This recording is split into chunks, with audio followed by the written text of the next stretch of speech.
Hampton Terrace. At the last council meeting I was here I asked several questions, and you had said that you weren't going to address them now, but you would get back to me, and nobody has gotten back to me with any answers. So I'd like to refresh your memory. My first question was in regards to Mr. John Condamo, the building department administrator. I asked the mayor and council what were they going to do in regards to him allowing illegal dumping at the Les Jardins site and illegal expanding of that facilities, in spite of the fact that the mayor and the council and Mr. Condamo had been warned that this illegal activity had been occurring for several years by, in fact, Mr. Donald Kapczynski had taken the Board of Adjustment to court and actually won, and it was remanded back to the Board of Adjustment, which they basically ignored the court order. So, do you have an answer for that yet? Is there any action going to be taken on Mr. Condamo, considering the Les Jardins incident, the St. Moritz incident? Is there any? Am I going to get an answer? Is everybody just you'll get an answer. Well, you know that it's your 5 minutes. We don't interfere with your 5 minutes. So go ahead. Okay. My other question was the equipment in the exercise equipment in the ball field that now nobody can use. I requested, I opened all the from January till recently, all the open public. The minutes to all the meetings. I thought maybe you discussed this in an open public session and I just wasn't in attendance.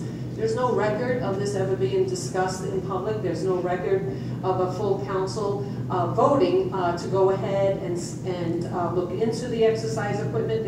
The only vote this council had taken was on the bill list, the itemized bill list. So I want to know what the procedure is, and I want to remind you that individually as a council members, you have no power. You only have a power as a group. So this is not an attack on the building department head. This is a question as to how that particular councilman had the power to go and order equipment without a public discussion or a public vote. It would seem to me, for any law that I'm familiar with, that this is a violation of an ethics rule. My other question was about in regards to Waterford Towers and the polling site.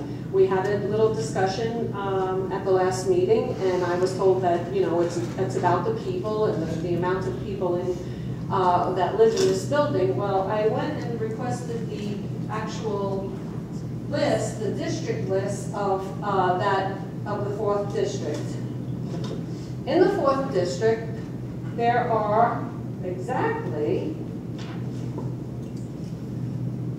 1,398 registered voters in the 4th district. 276 voters live in Waterford Towers. That is only approximately 18% of the voting population. The majority of those voters live on the east side of River Road, not on the west side. So again, I will reiterate what I said. I think the polling site should be moved to this beautiful Borough Hall. It's large. In fact, it was large enough to host a band, I heard on Sunday. You have parking, you have handicap facilities, you have bathrooms, and you have the borough clerk on site. This will be the last time I address it to you guys. I'm going to send it to the county, and I'll send it to the Attorney General. And perhaps you may have to recuse yourself, Mayor and Ms. Ray, because you have family members who work for the developer, who owns this building. I don't know. That'll be a discussion you can have amongst yourself. But I made some copies, so you don't think that I just pulled these numbers from my hat. Another question I have is in regards to the recent reports that came out from the State Controller's Office. One was in regards to Mr. Bozier and erroneous, or whatever you want to call it, billing of the borough, in which we lost significant amount of money, which at a few council meetings ago, Mr. Delaney, Mr. Mayor, you stated that we weren't. There was no money to be repaid back. I guess that's your opinion and the council's opinion. And then we now have a new controller's report coming out, which says we lost millions of dollars to your tax assessor in regards to his actions. Now, I'm really very confused. If I was on the council, and especially if I was mayor, I would have been outraged. And instead of meeting with him privately and discussing a negotiation where maybe he'll resign, I would have had the authorities come in here and probably press charges and try to build a case where I could seek that money maybe in the form of the bonding company back. But instead, you sat up here, Mr. Franz, you issued another statement in regards to the borough's stance on that report, and again, it was insulting.